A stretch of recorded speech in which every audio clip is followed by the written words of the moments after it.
I realized I don't enjoy that. Can you help me to discover what it is that I would love to be really doing? Everyone has a genius. Well, my parents weren't that bad, you know. They took education very seriously.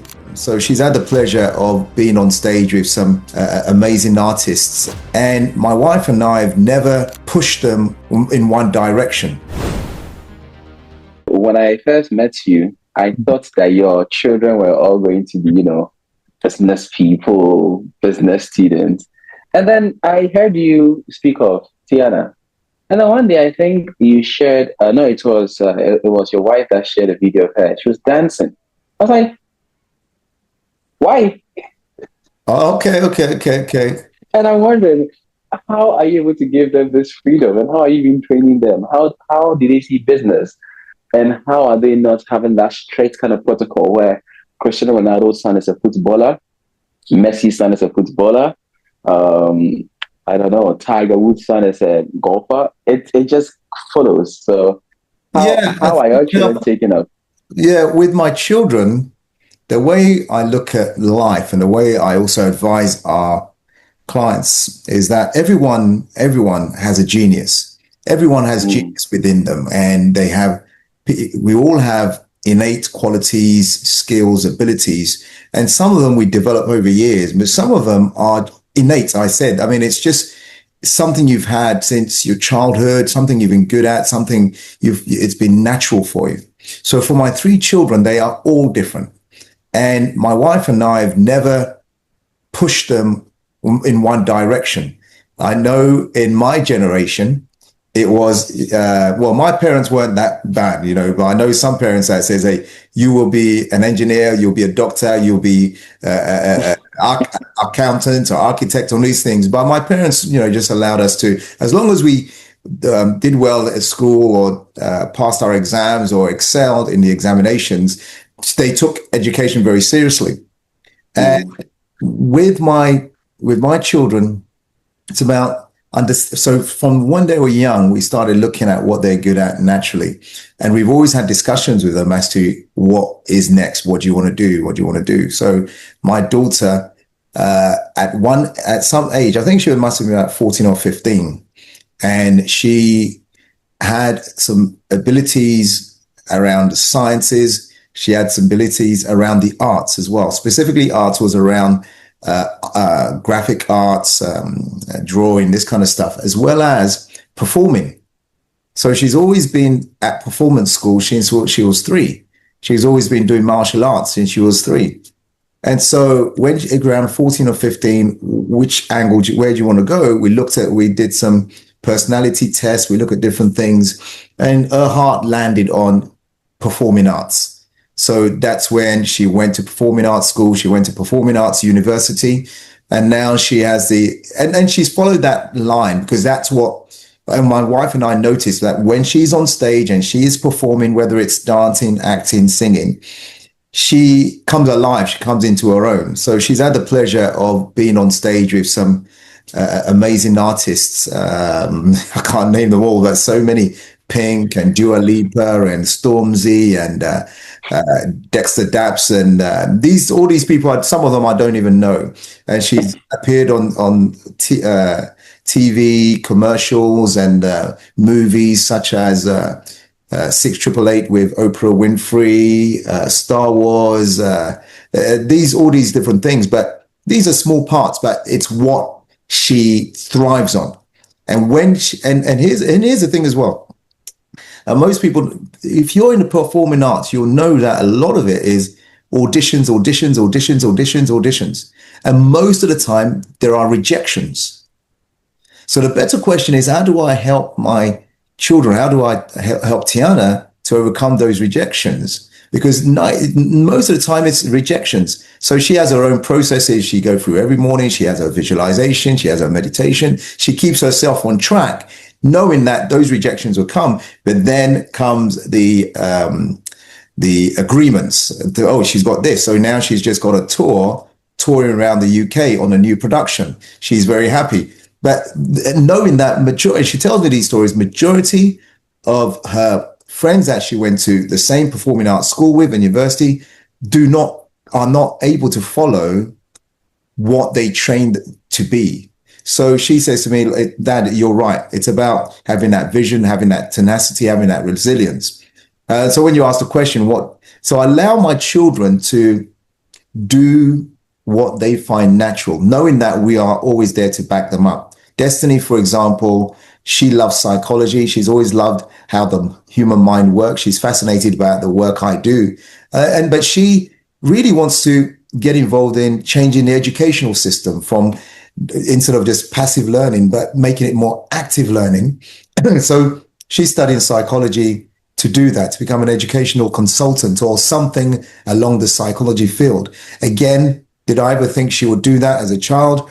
No, that's what she has wanted to do. And so we've just paved the way to make that happen. And Brandon, that I could tell from a young age, he likes to tear things apart and build them back again.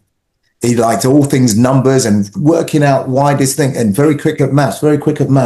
So it was no surprise that from a young age, he liked computing and taking out old mobile phones and putting them back. And so now he's starting next month at university studying computer engineering. That was no surprise.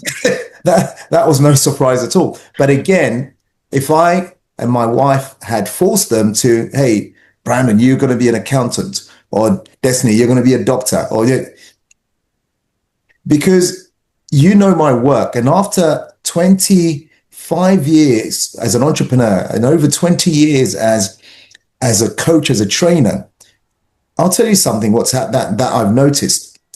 There are people who naturally find their path and go down that path. You know, when I think about Oprah Winfrey and I think about other billionaires like Mark Zuckerberg and Steve Jobs, I can name, Warren Buffett, somehow have found their path and they stuck to their path and became billionaires in it, right?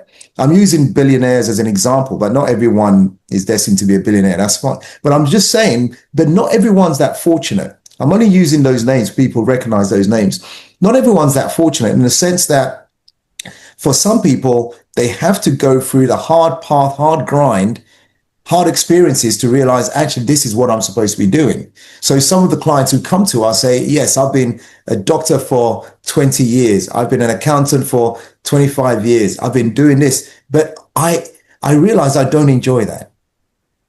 Can you help me to discover what it is that I would love to be really doing? So our company go through a process with them to establish what type of business will give them the fulfillment, allow them to use their genius to thrive in and feel fulfilled every single day. Because when you're living your mission, when you're living your passion, when you're living on purpose, the challenges that happen every day, you can override that. You can overcome that because you know this is what I'm really supposed to be doing.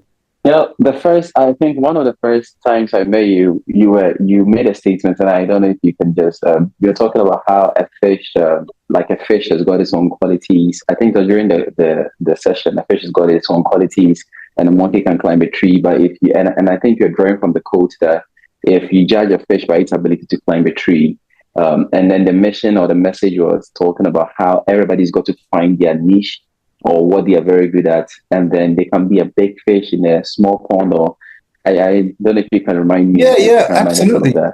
So once you've established or you kind of figured out who you are, what gives you joy, what gives you purpose, and you start living that. Now, to turn that into a business, several things need to happen, because finding your own purpose and mission is just one part of it. If you're going to turn it into a business, you've got to come up with a business model that really works in the real world. And that is, okay, what is the problem in the marketplace that your genius can help address, your expertise can help address? Because there's a group of people, or if you're a target group of people, an audience of people who maybe are challenged or have problems in this respect. You've got to identify who they are. And when we talk about the niche, how would you describe that niche or that niche, as they say in America? How would you describe this group of people? Because if you can identify them, then you can market towards them. And so some people say to me, hey, Mac, what I do, what I have is suitable for everybody. And I'll say, are you sure? There's 8 billion people on our planet.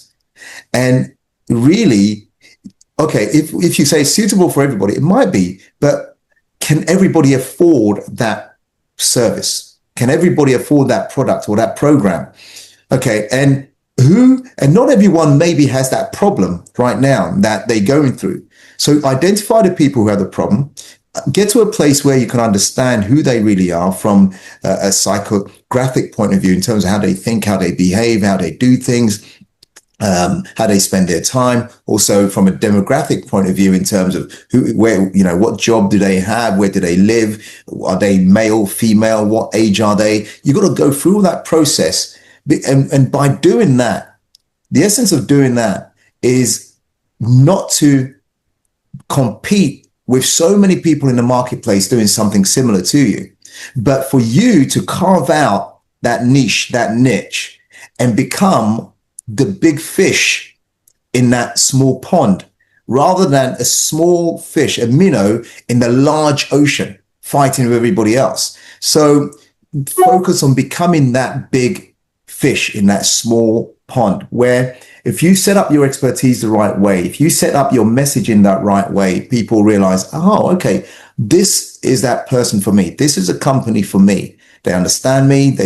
I understand their story. There's some emotional connection there. And I think what they've been through or what they've helped other people go through is similar to what I am going through right now. I think they can help me. But it's true, when people come to our retreat, what I do and we do is help them to get back to the essence of who they really are. You can develop the skill sets to actually hit that vision, hit that goal. The retreat, the next one is going to be November this year. And this particular one will be held in Bali. For people who are looking for how to turn their passions into a real business, we have a coaching program for that.